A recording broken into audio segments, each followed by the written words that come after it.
Previously on the Seventh Valkyrie, the Freelanders batter the Edaran defenses, pressing towards the shore of the new city with vengeance in their eyes. Armies collide, weapons are drawn, gifts are alight, and death is inevitable, next on the Seventh Valkyrie. Chapter 31. That Hateful Frenzy. BC. The 21st day of winter. The dead of night. BC, Krona, and their battlecraft were not the first to make landfall on the shore of the new city. Family soldiers and old city warriors had leapt into the fray at the sound of the drums, and the lights of their gifts already probed against the new city waterfront. But the new city was built to be a fortress, and as the Machine King's forces orbited the docks, weaving through the waves, dodging volleys of arrows, those first few chaotic forays by Freelanders onto the Edaran shore had been beaten back with devastating, deadly force. Gifted warriors were more powerful, destructive, and violent than any lone Edaran soldier in the heat of battle. But the Edaran war machine had been constructed since time immemorial with one singular purpose: to hold the lines against the extranatural threat. Each wave runner that broke towards shore and attempted to make landfall strained the Edaran formations a little further. But for now, the Edaran lines held, and behind them the bells rang out in the city. Any reserve soldiers would be racing to battle stations, and up on the walls, the soldiers of the new city garrison were falling back to their positions. Years, or in some cases decades, of drills and training were taking over to bring order to the Edaran response despite the chaos on the water, and before long, more arrows began to fly from the second level out towards the Freelanders. Behind BC on the water, Krona's turncoat Mandarians and the surging Freelander forces wreaked havoc within the Edaran fleet, but countless boats would still make it to shore to boost the Edaran ranks. Fleeing for your life was a powerful motivator for any oarsman, and though the brief battle for control on the water was nearly over, the deadly clash for the new city was just beginning. At the prow of their weaving wave runner, Krona stood scanning the shoreline, offering sharp, quick orders to the two masked sestrans at his side, whose hands were aglow guiding the wave runner weaving and winding across the waves, dodging Edaran battlecraft and volleys of arrows as they too searched for an opening. "Oh, nightmare," Krona called out. She made her way to the prow. "We'll need your talents. If the Edaran line holds long enough for their reinforcements to regroup after landfall, the old city body count rises dramatically. I'd prefer to avoid that. Would you?" He kept scanning and then barked something in Sestran. The watercraft split left, avoiding a volley of arrows and beginning to weave unpredictably as it gained speed towards the shore, eventually braking towards a group of family vessels that had also cut through the Edaran lines. Krona raised a fist, and the soldiers behind him raised a battle cry, one that was picked up by family wave runners as they fell into formation behind the Machine King, still gaining speed. Arrows flew again from the shore, but this time an Icelander and Sestran on Krona's boat linked their gifts to shape a shield out of the surging spray. The incoming arrows bounced harmlessly off of it as the wave runner blasted ever faster towards the shore. "You gonna explain your plan?" BC shouted over the whipping wind as they got closer. Ahead of them, two skirmishes raged along the waterfront, where scattered family warriors wreathed in gifts fought back against the well-organized Edaran soldiers flowing in and out of formation. "You are my plan. Make an opening so we can land." The boat veered towards the gap between the two skirmishes, then picked up speed again. "You gonna slow down first?" "Too dangerous. Any slower and we'll die in a hail of arrows." "We're gonna die smashing into the docks." "Not if we have an opening." "Fuck you," BC said, but stepped forward to the prow of the boat anyway. Behind her, Krona shouted orders, but they faded into the silence as BC reached to her waist, grabbing firmly at scene where it dwelled somewhere between the gaps in reality. The swell of the waves, the sound of the bells, the smell of smoke in the air, it all faded, leaving behind only the image of the shining silver armor of the Edaran phalanx waiting on the shore. BC tensed, reaching down through a rush of sensations, memories, and time itself to the in-between place where some other power dwelled, an infinite, unchanging oblivion. Each time, it grew easier to find Scene, and each time, it took more of a toll to draw it back into the world, and even more to let it go. With a silent effort, BC braced as the Wave Runner suddenly flared up nearly on its end, cradled and lifted by an unnatural wave shaped by Sestran power. Arrows embedded on the underside of the Wave Runner as it skidded across the water, held steady by straining wave masters as it ground almost to a stop, like a snow slider flaring against powder. What remained of their momentum carried the metal body of the Wave Runner tipping down onto the pier, crashing through the splintering wood and embedding in the docks a mere dozen yards from the center of the Edaran battle formation. But as officers cried out and the formation began to shift to face their newest threat, BC met the looks on the Edaran faces from above in a silence that was real only to her. She'd leapt to avoid the impact with the docks, and as she fell back to Earth, she struck, carving a curving stroke of midnight as deep into the formation as Scene could cut. Past and present merged and turned to darkness as she crashed into the wood paneling of the waterfront, leaving a rush of power and sensation swirling around BC.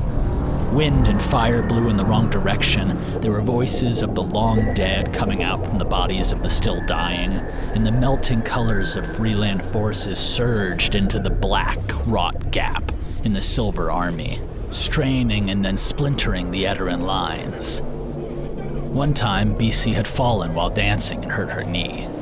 BC rubbed the bruised joint, tearing up and squeezing it tight while she waited for her dad to come check on her. Maybe he would be on one of the Wave Runners and battlecraft that was making landfall, pressing the opening created by Nightmare and the devastating force of the Machine King's warriors. Krona did not join the fray himself, only watched as his hand-picked monsters wreaked havoc on the shoreline, and occasionally plucked an arrow from flight before hurling it straight back to its sender. Fires erupted across the waterfront. Explosions of earth and ice broke the Edaran ranks even further, and in less time than it had taken them to weave to shore, the old city had its foothold. Edaran officers called the fall back as the Freelander forces swarmed the shore, firing elemental bursts, hurling weapons, throwing stones, and wielding other debris they could find as they swarmed over piles of bodies in broken formation and pushed the Edarans further and further from the water.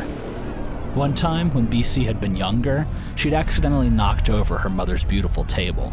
Her father had consoled her, but her mother had been furious, and BC had been punished terribly, forced to stay in her room and undergo extra lessons with her hateful, vile governess. BC looked out to the splintered waterfront around her. Would she be in trouble for this, too?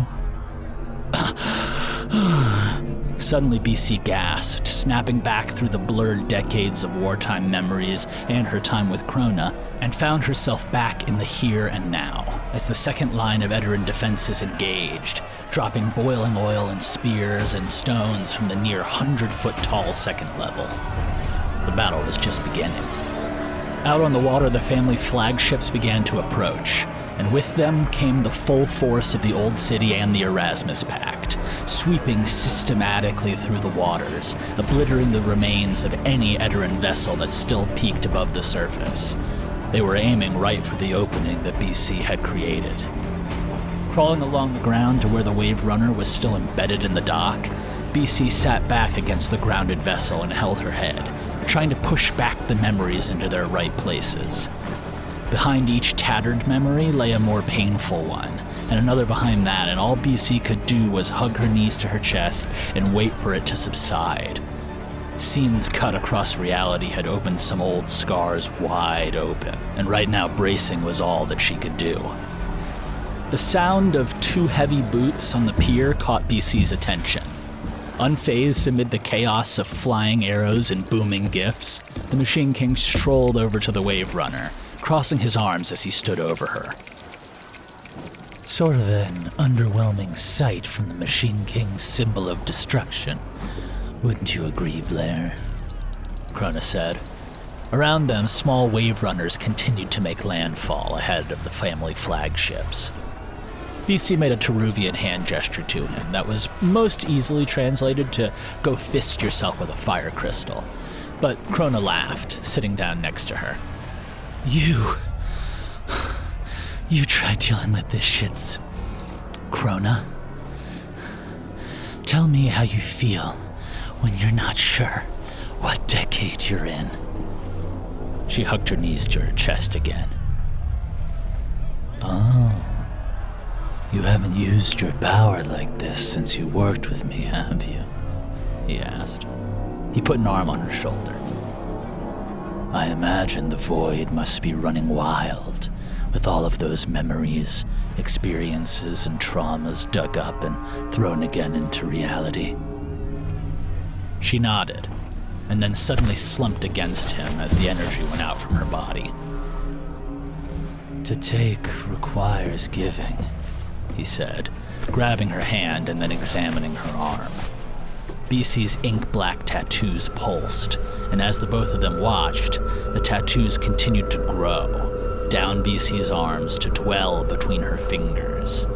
Much longer, and the tattoos would expand to paint her hands entirely black. Yeah, well, whatever the fuck that means. I think I'm just about at my limit for giving and taking. Understandable. He patted her on the back, tickling his metallic arm down to the base of her spine with familiar ease. What are you trying to pull? Fuck! BC shouted, sitting straight up as the Machine King stabbed a needle-point finger deep into her spine. There was a hiss, and twin sensations of fire and ice surged out into her body like a, "You fucking dosed me?" BC demanded, scrambling up to her feet, feeling her body come alive like a live wire, glowing with frenetic energy, opiatic haze, and a sudden burst of mental clarity. Astute as ever, Blair. I went for a blend of blitz powder, moon dust, and a little bit of frenzy plant. He was retracting a needlepoint that had emerged from his finger. I won't have you dying here, especially not because you're rusty with your most important skill. BC reached for scene, but the sudden burst of different drugs made her focus slip, and she slumped back against the Wave Runner, catching herself with one arm. Oh, wow. I turned down the dose since I'd heard you'd been trying to get clean, but seems like you did even better than I thought. BC shakily drew one of her knives, giggling despite herself as the uppers, downers, and complete lack of pain began to flow through her body. I kicked. Frenzy plant. She was holding her knife up, but then there were two knives, and she wasn't really sure which was real. Suddenly, her brain did another flip, and BC got a sneaky smile, having a better idea. What? Z? You think you'd miss me if I was gone? All the tough. Oh, you're so cruel. And you still need to take care of me, you little psychopath. I knew you were still pissed. Whatever could you be talking about? You still have some use to me. He stood up as well, and she looked at him, poking her knife into his chest. I think it's 'cause you miss me. She vomited, wiped her mouth, and then continued on. You couldn't resist knowing that I'm gone. That I walked away from you. He reached out with his organic arm and helped her up from the wave runner, holding her shoulder and pulling him to look at her. His face softened, and she smiled, and then his needle stabbed into her chest beneath her sternum, and she was hit by another rush of blitz powder. She gasped, pulled back, and then slapped him as hard as she fucking could. "You think you could just drug me to keep me in line, you fuck? Ah, damn it!" She was shaking her hand from the impact. The metal around his eye didn't fuck around. "God damn it! I'm fucking done. I'm so fucking done with this. Give me one good reason why I shouldn't kill you right now." She reached to her hip. Scene was right on the cusp of reality, ready to be drawn again, and Krona crossed his arms. That seems like a little better mix of drugs. You're a bit sharper. I don't know if I can trust a BC who isn't threatening to kill me every other sentence. But to answer your question, you shouldn't do that because of the same safeguards I always have, Blair. Did you think I somehow forgot how to make a dead man switch? Did you think that before this important night, I wouldn't make sure I had leverage in all of the right places? You kill me before our contract is through, and everyone you love dies in a really, really beautiful explosion. You're bluffing, asshole. You don't have the power to do that here. You see, that's where you're wrong, Blair. I could never get at the families of their officials, sure. They still run a tight ship. But how hard do you really think it would be for me to have a few pounds of explosives slipped into a few rooms in the pit? Not much harder than tracking down who's important to you. You rat fucking gutter trash. You yeasty diseased cunt packed with fucking horse shit. Oh, creative. I always loved the way you used your tongue, Blair. So adventurous, eager to explore new ground. You shut the fuck up. Shut the fuck up. Right now. Or what? All of a sudden you're shy. But their argument couldn't escalate further because they were interrupted by one of Krona's men who arrived, urgently whispering in his ear. Krona turned. The family flagships were about to make landfall, and once again Krona's men formed a defensive line between him, BC, and the arriving family force. Hey there! If you're hearing this, it means you're listening to the public version of this episode. I appreciate you taking the time and your interest in the series. It really helps the algorithm, it helps us grow. But if you are enjoying the show, maybe take a look over at our Patreon. We have uncut versions of the early episodes, access to new chapters before they're released for the general public, and you can shape the future of the series by deciding on new merch drops, bonus content, and more. You can get started for free at patreon.com/Seventh Valkyrie.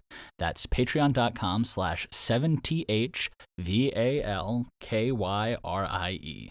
Hope to see you there.